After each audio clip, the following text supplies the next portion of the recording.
Generator, he's a 4-6. Another generator. See, most people are generators. Roughly 70% of the population are generators. And generators, you guys are here, the builders of society. Without you guys, society could not function. Say again? We make it happen. You make it happen. Without you guys, the world would fall apart. Plain and simple. We just cannot function without you guys. And then the manifesting generators. One of the differences between the manifesting generator and the generator, besides the fact that manifesting generators is sort of a hybrid between a manifestor and a generator, is that manifesting generators are express builders. They do it. The generators do. They just do it faster. Yeah. And then you got the projectors, which is myself and Patty. Only 2 in the room. See, we got like more than 10 people here, so the numbers work out. So it's about 20%. And so we're the guides of society. We're the guides of society. We're here to guide the energy of generators. Did you know that, Patty? That you're a guide? I was told that in dreams. Hey, there you go. The dreams are correct. Yes, yeah. We are guides. We're here to guide them, and I've known that my whole life. One of the things I didn't know was my strategy, and that's what really got me turned around when I was much younger, because I would guide people and they didn't want it. I have to wait for the invitation. That's skipping ahead a little bit. Then we have manifestors. We do have actually they're only 9% of the population roughly, but we have one in this room, and his name is Ashton, Alicia's son. He is a manifestor, and the manifestors. They're the initiators. They're the only ones who are designed to just do it. Go out and get things done. Not get things done, but just initiate and do things. All of us are designed, the rest of us are designed to wait. They're the only ones who are not designed to wait. They just do it. And then you've got the reflectors. We have one reflector here. She's the only one that we've had in all these meetups in almost, like 6 or 8 months we've been doing this. She's the only one that I'm aware of that we've had in one of our meetups. But reflectors, they're mirrors. They, like the name says, they reflect back what's in you and what they see. They're like the shamans of the tribe. They're the canary in the coal mine. They can tell by sampling with their aura, like who's the right fit, what's going on with the community. That's one of the things that reflectors can do. So they're very, very special. That's why there's only 1%. Yeah, in a sense, yes. So yeah.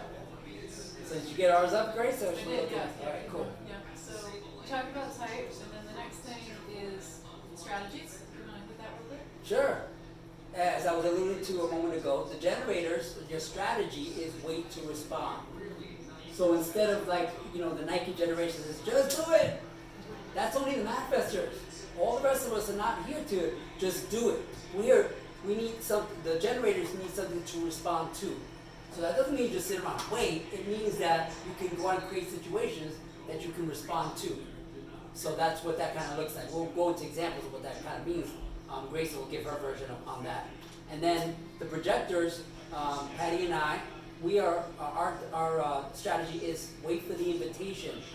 Because what we have to offer, even though it's powerful, it can be off-putting to people.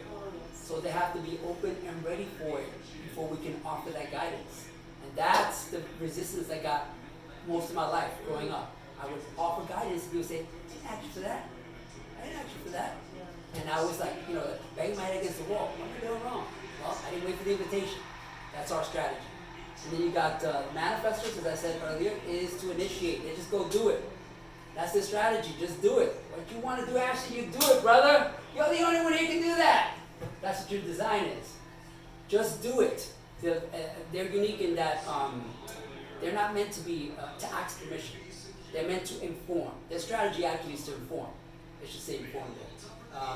Because their actions can have major implications for the people around them. Because they're very powerful energies, manifestors are. And so it's very important for them to inform the people that they're connected to what they are about to do, what they want to do, what they're going to do. They're not asking permission, they're informing. And the same thing the other way around. By the way, strategies work both ways. So generators not only wait for something to respond, but they can create situations for other generators to respond to. And projectors, same thing. We can extend invitations for people to come into our space and offer us things, as well as us waiting for the invitations. So it works both ways. And then reflectors, their strategy is wait an entire lunar cycle, 29 days before they can make a decision. See, I waited the whole cycle for that. There you go. I was experimenting the strategy, you know. I did realize that makes sense to me.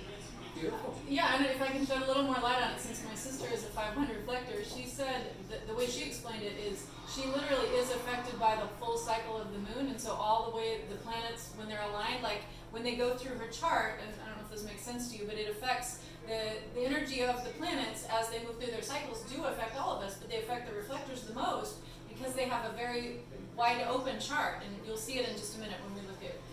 That's exactly.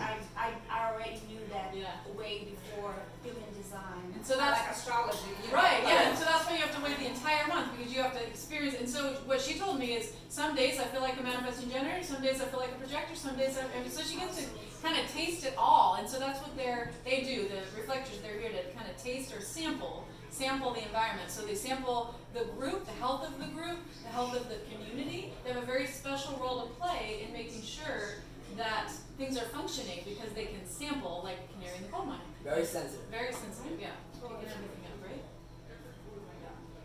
So, those are the 4 strategies, and I think everybody wants to get into the chart. Should we just jump in? Let's do it. Okay, so let's do that.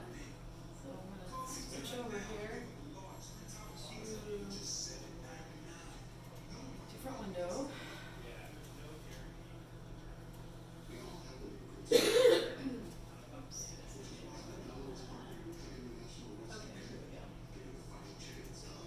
Do you have ours up? I do. So in order to get everybody's, so we'll have to switch between these 2 windows to get everybody's. But, Let's just give people a taste of who we are. oh, you want to do ours first? Yeah, just to give them a taste. Know a little bit about us. Okay. So who do you want to do first? You, ladies first. Go, Grace. Okay. So Go up to the top there. Let's see. Just give people a little bit of an idea at the top. okay, so what we're looking at is first is the type. So remember we just covered type. So when you look at your chart, that's one of the most important things is type because everything in your chart depends on your type. So I'm a manifesting generator. David's a manifesting generator. Z's a manifesting generator. Anybody else? Yes, you're a manifesting generator too. So we are here to be fast. We're just like always rushing And always busy. and always busy. Busy, busy, busy. Who else? Oh, Z's, yeah. Yeah, so we're the busiest type, and there's a lot here, and I won't go into all of it. I'll just hit some highlights. So the profile is something that we're not going to cover today, but that also tells you kind of the costume that you wear in this life. That's interesting too. And Grace is a 2-5. I'm a 2.5, which is also very rare. 2.5% of the population are what I am, and of the 350 charts that I've read myself, I've only met, I think, 3 other 2.5s. Ironically, my sister Rayma, who's my stepsister, who's a 5.1, her daughter is a 2.5, and then I met a 2.5 Uber driver like about a month ago, and then.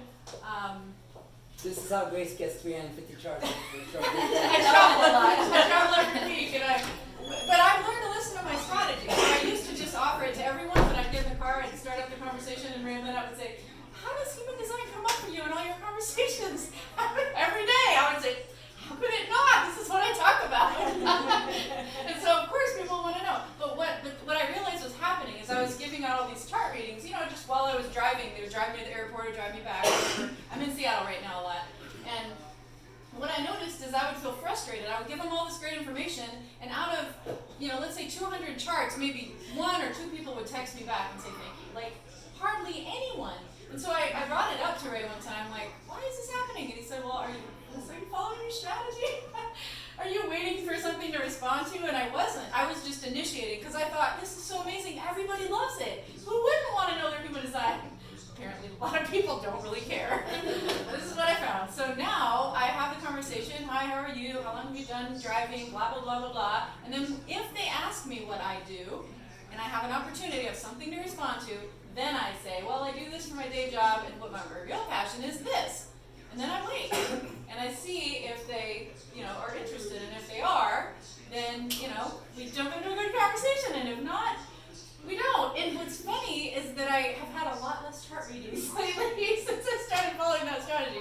But the ones that I've had have been so much more fun. Like, people have been really excited about it. Like my driver on, what's today, Saturday, on Thursday, coming from Seattle to the airport, I followed my strategy, and the driver was like really interested, and I shared it with him, and he's like, I am so thankful that you shared this with me. Like, I think this could be life-changing. I'm gonna call you and tell you whatever. And I said, look, just call me and tell me what your success is by following your strategy. Like, I just want to know that you actually did something with it. So we'll see. I haven't heard anything yet, but anyway, that's The incarnation cross, just to touch on it real quick, that's your life theme in this purpose. And it's stated there in a very kind of esoteric manner that's hard to decipher. There's another book that gives it, that makes it a little bit more palatable, understandable for people. But that's something that everyone can Google, look up for themselves, their life theme. And you can find some of that information on the internet. Not that much, but there's there is hundreds some. of charts, and so some of them are. So Life theme? Yes, the Life incarnation theme, yes. cross is Yes. THEME, life theme. So for Like your instance, purpose. yeah, it's kind of like your purpose. Some people's is more clear than others.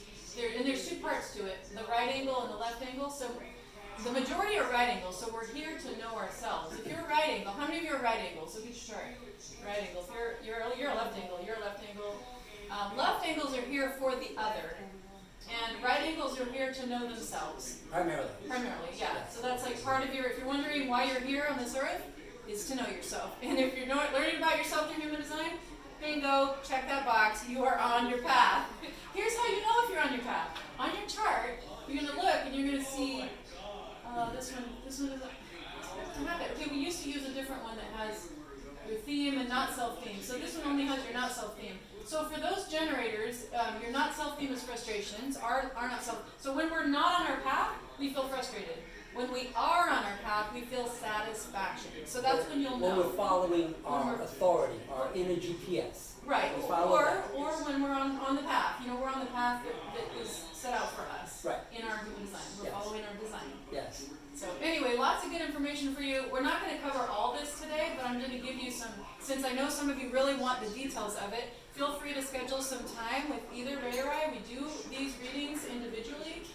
This is part of what we do as our business, but we both have free sessions. You're welcome to sign up for one of those. And if you wanted a more detailed session, obviously we do that. If you wanted to self-study any of these things, you would just Google. So if this was your chart, you would Google human design type, manifesting generator, human design definition split, human design strategy, all that. You can Google each of those things. You'll get videos. There's all kinds of good information on the internet, and it's pretty good quality. So anyway, the big picture on this, and we're not going to go into all the centers, but the big picture here is, notice how much color is there. Okay, this was what I thought was a curse for me. Before I understood human design, I used to be married to somebody who was who was really upset that when we would walk somewhere, we would walk in, random strangers would come up to me and say, "Oh, you have such a big energy. Oh, I see this bright light all above your head." And we'd be like, "What are you doing? What are you doing?" And I was just like so freaked out by it. I didn't know what to do with it. So I spent a lot of my life like just trying to hide, and I was just like trying to, I don't know what I'm doing, but like, trying to just curl up and be smaller and not shine my light because it was so threatening. It was so threatening to him.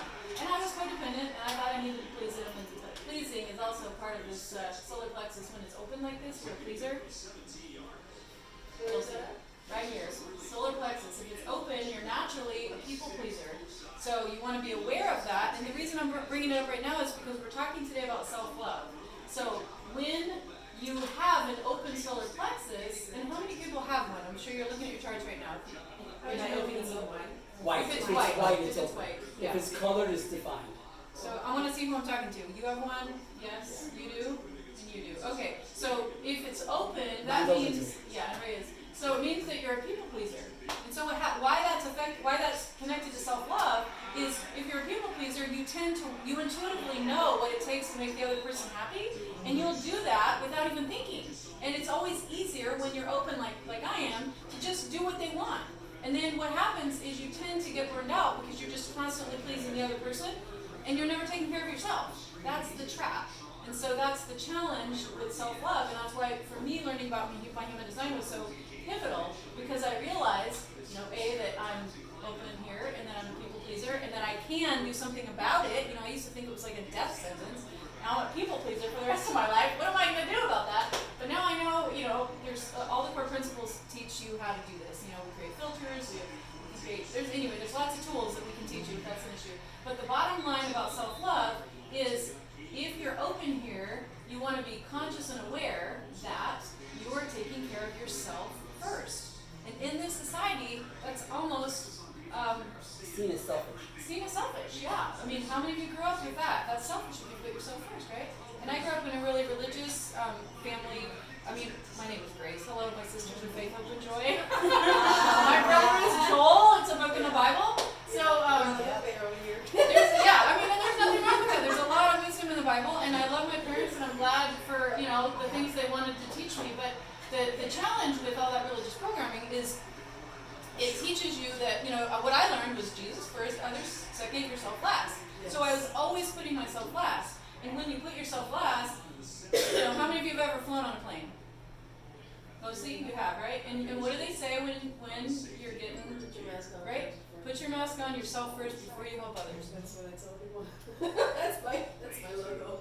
That's right, and there's a good reason for that, because if you don't take care of yourself, you don't have the energy, you don't have the resources to take care of others. So that's a big part of today's lesson is knowing about yourself, and if you're open to it, then you need to put yourself first. And even if you're defined, how many of you are defined? Raise your hand.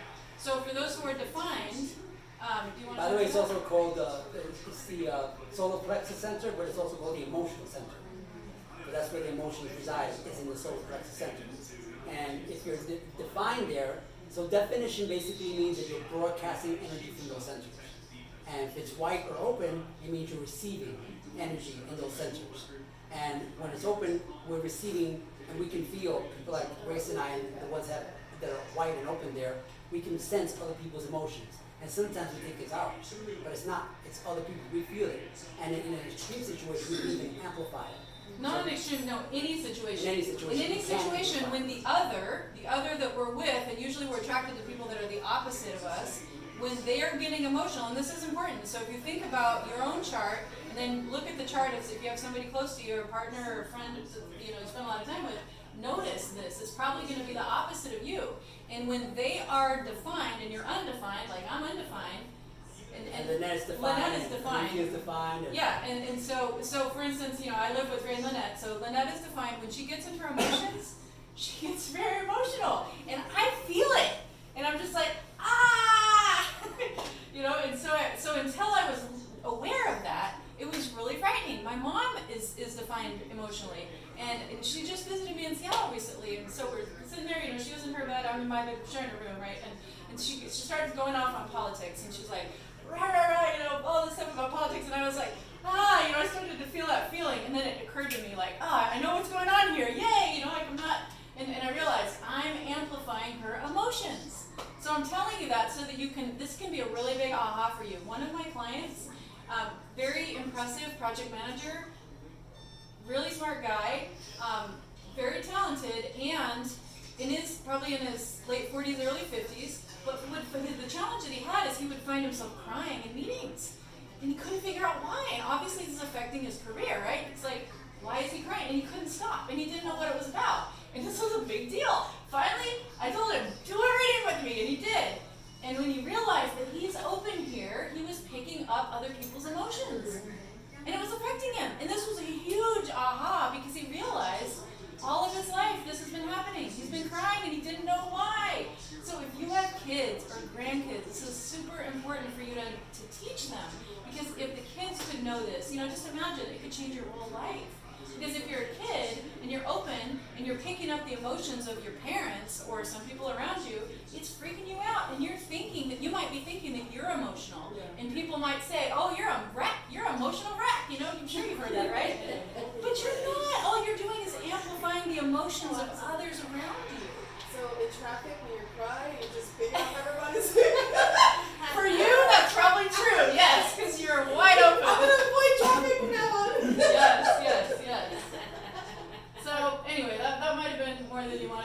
say, babe, but anyway, the point is, lots of color means you're broadcasting, you're a strong energy. So just to finish the story that I started with, so I thought there was something wrong with me, that I was broadcasting so much energy, and that when I would walk in the room, everybody would look at me, and I would like, what did I do? You know, like, I didn't mean to get everybody's attention, and then of course my ex-husband would think I was doing something like to get everybody's attention, and I'm not.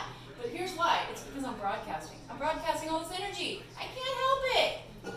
And there's nothing wrong with that. And if you have a lot of openness in your chart, like we'll get to you, you have a lot of openness in your chart, then you've probably had the experience where you walk into the room and nobody notices you. And you think, hello, I'm here, why doesn't anybody notice me? And I like to surprise people sometimes. Oh, okay, that's what you do. Yes. That's just a zesty Yeah, surprise. surprise. Chart is Oh, that? Yes. this is mine. Ray wanted you guys to get to know us a little bit. So, Yeah, that always works in my family when I'm walking in late to meetings. what? That nobody notices that you're there? So it goes both ways. I mean, pros and cons, right? So Ray wanted to share. You want to share something about your chart? Sure, I'll just talk real quick. I've got some definition, not as much as Grace, but I've got a lot of openness in my chart. I've got so real quick, the top one is the head, the bottom one below that's the mind. Both of mine are defined, so my head, which is where the inspiration from the universe comes in, I'm broadcasting a lot of energy. And so that's what I share with people. People who have an open head, they can receive that energy, which my partner Lynette has an open head, so I'm broadcasting, she's receiving. Then the mind is, I'm constantly in my mind. If it's defined instead of open, I'm constantly in my mind, always thinking about things. How many all of you the have a time, all the defined time. mind? Just to connect the dots with you. Okay. And if you're undefined, you So white would be.